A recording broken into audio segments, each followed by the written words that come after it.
সীমাহীন জুলুম নির্যাতনের ইতিহাস বহনকারী সিরাজগঞ্জ ৩ আজ দিশাহীন ত্যাগী জামাত নেতাকর্মীরা। বিগত স্বৈরাচার সরকারের আমলে সীমাহীন নিপীড়ন, নির্যাতন, জুলুমের শিকার সিরাজগঞ্জ ৩ আসনের জামায়াতের নেতাকর্মীরা আজ গভীর অনিশ্চয়তা এবং দিশাহীনতার মুখে দাঁড়িয়ে। এই আসন যেন গড়ে উঠেছে রক্ত, ঘাম, কারাগার, রিমান্ড এবং চাকরিচ্যুত সর্বস্ব লুটের বিনিময়ে। সেই আসন আজ হুমকির মুখে। স্বৈরাচার সরকারের আমলে এই আসনের নেতাকর্মীদের উপর যে অবর্ণনীয় নির্যাতন চালানো হয়েছে তা লিখে শেষ করা সম্ভব নয়। চাকরি হারানো, ব্যবসা প্রতিষ্ঠান ধ্বংস, পারিবারিক সম্পত্তি লুট, দিনের পর দিন রিমান্ডে নিয়ে নির্মম নির্যাতন, গুরুতর আহত করা, মিথ্যা মামলায় জর্জরিত হয়ে কারাগারে পচে মরার মতো অবস্থা, সবকিছুই ছিল এই জনপদের বাস্তবতা। সিরাজগঞ্জ ৩ আসনের সংসদ সদস্য প্রার্থী অধ্যাপক ডক্টর আব্দুস সামাদ নিজেও এই নির্যাতনের আগুন থেকে বাদ যাননি। স্বৈরাচারের রসায়নে পড়ে তাকে চাকরি থেকে বাধ্যতামূলক অবসরে পাঠানো হয়, গ্রেফতার করা হয়, ভোগ করা হয় সীমাহীন মানসিক শারীরিক কষ্ট। অথচ তার জনপ্রিয়তাই আজ এই আসনের সবচাইতে বড় শক্তি। সদ্য প্রয়াত রায়গঞ্জ উপজেলা আমির আবুল কালাম বিশ্বাস ২৭টি মামলার বোঝা মাথায় নিয়ে ৪ বার কারাবরণ করেছেন। জীবনের শেষের দিন পর্যন্ত জুলুমের ভার বইয়ে বেরিয়েছেন। রায়গঞ্জ উপজেলা জামায়াতের সাবেক সেক্রেটারি ও বর্তমান কর্মপরিষদ সদস্য খোরশেদ আলম, নামটি নিপীড়নের এক জীবন্ত ইতিহাস। সপরিবারে ১১টি মামলা এবং ৩ বার কারাবরণ। শুধু তিনি নন, স্ত্রী, সন্তান পর্যন্ত রেহাই পায়নি স্বৈরাচারের হাত থেকে। একটি পরিবারকে সম্পূর্ণ ধ্বংস করে দেওয়ার নির্মম উদাহরণ তিনি।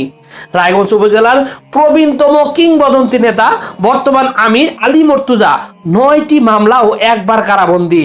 অধ্যাপক নাসির উদ্দিন ২২টি মামলায় ৯ বার কারাবরণ। এ যেন মামলার সংখ্যা গোটা জেলায় এক ভয়াবহ রেকর্ড।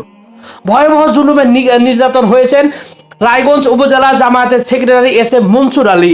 ৬টি মামলা ৪ বার কারাবরণ করেছেন। এই নেতা শুধু কারাবরণই করেনি, তার নামে বিভিন্ন ধরনের উগ্র ট্যাগ লাগানো থেকে শুরু করে সীমাহীন নিপীড়ন, নির্যাতন, রিমান্ডের শিকার হয়েছেন। স্থানীয় আওয়ামী লীগের দ্বারা অসংখ্যবার আক্রমণের শিকার হয়ে আক্রান্ত হয়ে অবর্ণনীয় কষ্টের মধ্যে পড়েছেন সপরিবার সহ।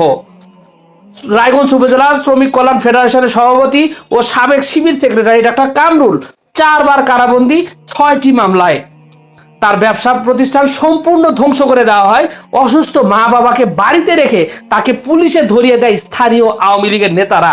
সামান্য ওষুধ কিনতে না পেরে তার বাবা মা মৃত্যুর দ্বার প্রান্তে পৌঁছে যান। এ যেন হৃদয় বিদারক মানবিক এক বিপর্যয়। সিরাজগঞ্জ জেলা ছাত্র শিবিরের সাবেক সভাপতি মনিরুল ইসলাম জাফর ২৭টি মামলায় ৬ বার কারাবরণ করেন। শওকত মাস্টার ৩টি মামলায় ১ বার কারাবরণ করেন। পৌর সভাপতি মোহাম্মদ আলী ৪টি মামলা।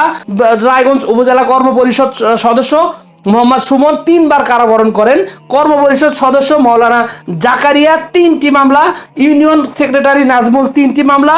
ধানগড়া ইউনিয়ন উত্তর শাখার সভাপতি মাওলানা আনোয়ার হুসাইন 1টি মামলা। শ্রমিক কল্যাণ ফেডারেশন ধানগড়া উত্তর শাখার সাধারণ সম্পাদক আমিনুর 1টি মামলা, একবার কারাবরণ। এছাড়াও অসংখ্য জামাত ও ছাত্র শিবিরের নেতা কর্মীদের রিমান্ড, পুলিশি নির্যাতন, হয়রানি, এলাকা ছাড়া সামাজিকভাবে হেনস্থা করা সহ সমস্ত ধরনের নিপীড়ন নির্যাতন চালিয়েছেন। চাকরি হারিয়েছেন অন্তত 4 জন, রিমান্ডে গুরুতর আহত হয়েছেন অন্তত 8 জন। এছাড়াও এলাকা ছাড়া হয়েছেন অসংখ্য নেতা কর্মীরা। এছাড়াও বিগত জুলাই আন্দোলনের সময় প্রত্যেকটি নেতাকর্মীর বাড়িতে পুলিশ এবং স্থানীয় আওয়ামী লীগ দ্বারা রীতিমতো আইসোলেট করে রাখা হয়। একেবারে রাষ্ট্রীয় সমস্ত ধরনের মৌলিক অধিকার থেকে বিচ্যুত করে রাখা হয়। বিশেষ করে জুলাই আন্দোলনে রায়গঞ্জ, তারা, সলঙ্গা উপজেলার জামাত ও শিবিরের নেতাকর্মীরা কেন্দ্রীয় কর্মসূচির পাশাপাশি উপজেলা পর্যায়ে শক্তিশালী ভূমিকা রেখেছেন, যার ফলে সারা দেশের মধ্যে সর্বোচ্চ সংখ্যক কারাবরণ করতে হয়েছে রায়গঞ্জ উপজেলা থেকে।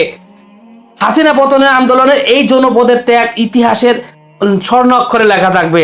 ঠিক এই সীমাহীন ত্যাগ ও কষ্টের বিনিময়ে সিরাজগঞ্জ ৩ আসনের দাঁড়িপাল্লা প্রতীক আজ মানুষের মুখে মুখে, সাধারণ মানুষের হৃদয়ে স্থান করে নিয়েছে। প্রতীক কারণ এর পিছনে রয়েছে রক্ত, কারাগার আর নির্যাতনের ইতিহাস। অথচ আজ এমন এক দলের দিকে মনোনয়ন দেওয়ার পায়তারা চলছে যাদের ওয়ার্ড তো দূরে থাক, ইউনিয়ন বা উপজেলা পর্যায়ে পর্যন্ত তাদের কোনো কমিটি নেই, নেই কোনো কার্যালয়, নেই সাধারণ কোনো কর্মী। তারা সলঙ্গার মতো গুরুত্বপূর্ণ উপজেলায় তাদের কোনো অস্তিত্বই নেই। যাদেরকে মনোনয়ন দিতে বলা হয়েছে তিনি একজন আলেম হিসেবে পরিচিত থাকলেও তার অবদান একেবারে শূন্যের কোঠায়। এই চ্যালেঞ্জিং সময় ভোট কেন্দ্র রক্ষা করা যেখানে সবচেয়ে বড় প্রশ্ন, সেখানে সংগঠনহীন একটি দলকে মনোনয়ন দেওয়া মানে ভোটের আগেই পরাজয় নিশ্চিত করা। আরো ভয়ঙ্কর বিষয় হলো এই দলের অনেক নেতাকর্মী অতীতে ওলামা লীগ, আওয়ামী লীগের সঙ্গে যুক্ত ছিল, কেউ কেউ জুলাই আন্দোলনের বিরোধিতাও করেছেন। এমন একটি কমিটির সঙ্গে ত্যাগী নেতাদের ভাগ্য জুড়ে দেওয়া মানে ইতিহাসের সঙ্গে অবিচার করা। এই কারণেই সিরাজগঞ্জ ৩ আসনের মানুষ আর এক কণ্ঠে দাবি তুলেছেন অধ্যাপক আব্দুস সামাদের মনোনয়ন অব্যাহত রাখা হোক, দাঁড়িপাল্লা প্রতীক নির্বাচন করার সুযোগ দেওয়া হোক। এতে ত্যাগী নেতাকর্মীরা যেমন ন্যায় বিচার পাবে, তেমনি এলাকাবাসীও পাবে উন্নয়ন, নীতি ও ইনসাফ ভিত্তিক সমাজ গড়ার বাস্তব স্বপ্ন।